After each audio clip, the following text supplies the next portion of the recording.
Hey everybody, welcome to day 2 of our lesson 1.1, which is chapter 1, very first lesson. Yesterday we were talking about whole number operations, and we really only had one major I can learning target skill, and it was being able to fluently, which means smoothly without a lot of interruption, be able to add, subtract, multiply, and divide multi-digit numbers without a calculator. So we freshened up those skills of how do we do the basic operations of add, subtract, multiply, and divide. Today, we're taking that skill up a notch by applying it into real world situations. So I have this bookmark that a student gave me, and I just think it's hilarious because it says, my math book, the only place that someone can buy 78 watermelons and no one wonders why. So when we're trying to create real world situations, I do try to keep them very real world. I don't know really anybody who has a need to buy 78 watermelons unless you're planning on maybe catapulting them across an open field and seeing who can make the biggest splat. But we do need to be able to apply what we learn in math into our everyday world. So we'll try to avoid purchasing things like 78 watermelons and instead put it into some kind of a concept, a real life situation that would be more found in your real lives. In order to do that, there will be key operation words. And since operations are add, subtract, multiply, and divide, there are words that represent them in a story problem. So we need to be very aware of what are those math words and what do they want me to do? Do they give me the idea of addition or subtraction or multiplication or division? We're going to use those keywords to help us decide which one to choose. That way we're not just stuck going eeny, meeny, miny, mo, I'm going to multiply. Once we know what kind of math to do, we're going to write an actual math expression. A math expression is really just the shortcut for a math problem. So if we're going to add, what numbers will we add? Let's write out a math problem to show it. So those are the skills that we'll be working on today.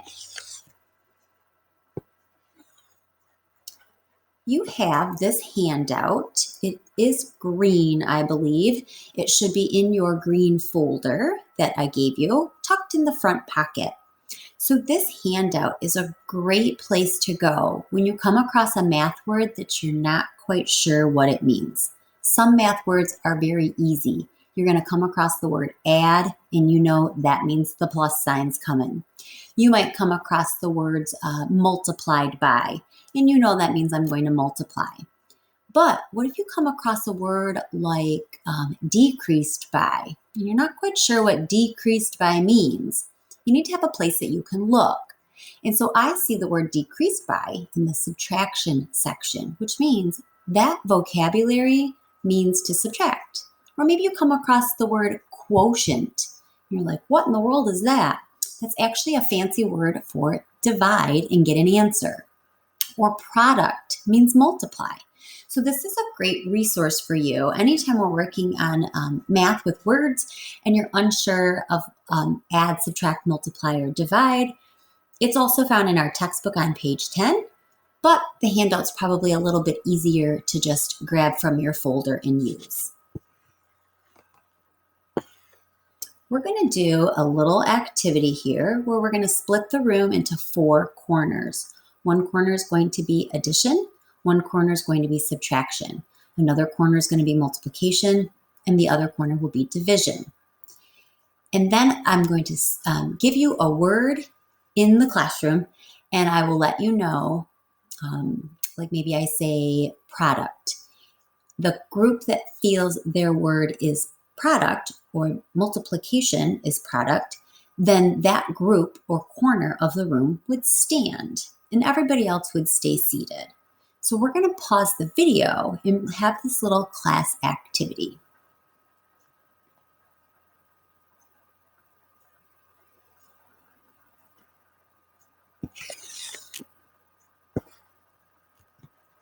So now it's time to take notes for today's skill. Working with a story problem, there's certain steps that you'll need to follow. And so if you've ever struggled with story problems, this might be something that you want to take notes on. The first thing to do is just to really read the situation. Read the story problem through. Use all of those good reading strategies that you've learned in ELA and from your reading teachers. So if you need to draw a picture, draw a picture. Whatever it is that's going to help you understand the situation that's going on here. If you have information you don't need, you can cross that out. Look for key math words. So those are the words that are on your handout. Look for words like altogether, or what's the difference between, or if something gets split into parts. Those math words will help us understand which math operation to have. So I recommend when you find a math word, either highlight that math word or just circle it to draw attention to it. Figure out which numbers are important. Sometimes they throw in extra numbers just because. And last, write an expression. And a math expression is really just a math problem that has a combination of numbers and operation symbols only. We're really trying to eliminate the words. So read the situation, find those important math words so that we know which math symbols to use. Find the numbers that are important, ignore the ones that aren't needed, and then write a math problem. And once you have the math problem written, now we just have to solve it. So we'll do a little bit of back and forth. The first example will be my problem for you, and then we'll give you a chance to try one in a minute. So my situation says that there's a restaurant. They order 6 gallons of orange juice each week.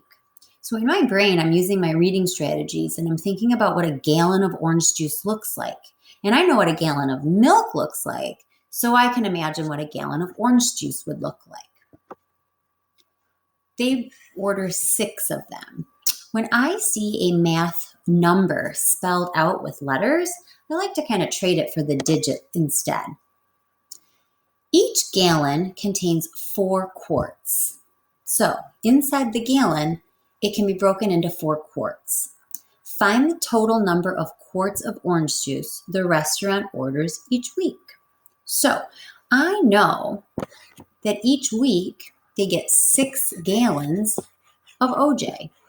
So this is a good spot where maybe a picture would be helpful to see the situation in front of me. In each of these 6 gallons, there are 4 quarts of OJ. So there's 4 in this one, 4 quarts in this one, 4 quarts in this one, and on and on and on. Now the question is, in the week, when they purchase all of that, how much are they actually ordering? So my expression is going to be 6 groups of 4, which is a multiply math happening here. So my expression would be 6 times 4, or 4 times 6. Next, I'm going to solve my math expression by doing the math. And I know that 6 times 4 has a value that is equal to 24. So I've solved it, which is the answer. And now I need to combine my answer with a label. So 24, and I'm going to label it quarts because the question wants to know how many quarts.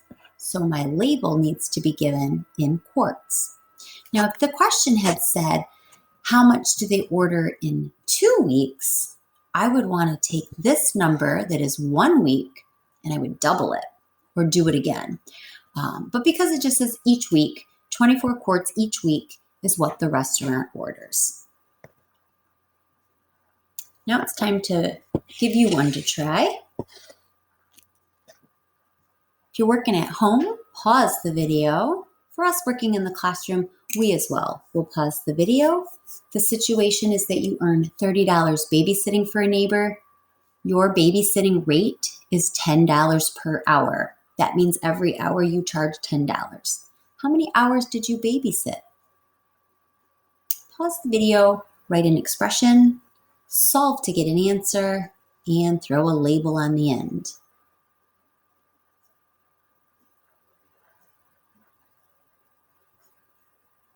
So let's see how you did. If we're earning $30 total, but we want to split it into tens, it would be 30 divided by 10. We work out that math problem and we know that 10 goes into 30 3 times. So the answer would be 3, and the label is hours because the question wanted to know how many hours. We would work 3 hours to get that money. So self-check yourself. How'd you do?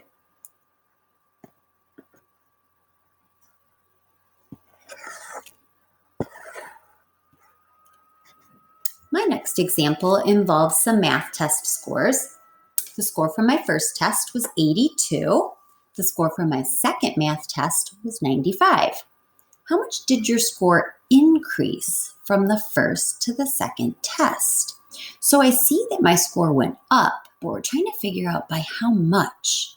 And when I am trying to find the gap between numbers, it's really going to be a subtraction problem because I'm trying to figure out from an 82 up to a 95, how much is that?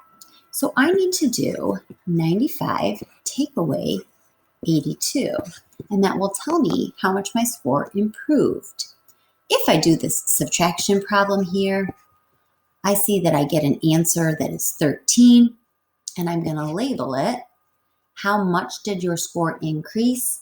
13 points.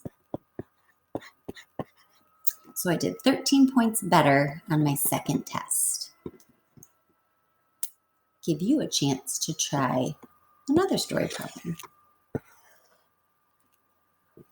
Your next situation is that on Friday, the zoo had 347 visitors. On Saturday, the zoo had 415 visitors. How many visitors did the zoo have all together? Pause the video while you work this one out.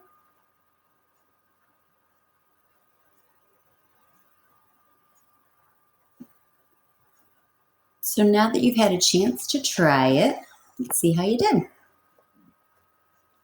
We're looking for the idea of all together. So in order to do that, we need to take the Friday people and add them with the Saturday people. That's how we put numbers together. So when we do the addition, you should have come up with 762, and we label it visitors because the question wanted to know how many visitors. How'd you do? Were you able to write an expression? Were you able to add correctly? Did you remember to label? So these are the same things that I'm going to be looking for on today's assignment. I'll give you some time in class to get started on it. In your journal workbook, which is attached in your green folder, you'll need to find page 3. There's a spot for you for each story problem to write out an expression. Remember that an expression is some kind of math problem. We're looking for numbers, we're looking for symbols. Use your math vocabulary to decide whether or not the problem is going to add, subtract, multiply, or divide those numbers. Solve that math problem that you create. Remember to show your work. If it's a long multiplication problem, you can use multiplication charts, but remember, no calculators in this chapter. Don't forget to throw a label on the end so we know what your number represents. If it's talking about people, you'd want to label it people. If it's talking about cookies, you'd want to label it cookies. Any extra time, you've got 2 extra choice options. Journal page 6. Sorry, you have 3 extra options. Terrible math teacher, aren't I? You can work on journal page 6, which is just some extra math problems for you to try. There's a quizzes code that you can use if you have your own device in class today. Or if you have your own device in class today, you can also go to our Google Classroom. If a friend in the class has a device, you're also welcome to partner up with them on one of the online or tech things, or use one of the computers at the back of the classroom. All right, get to work.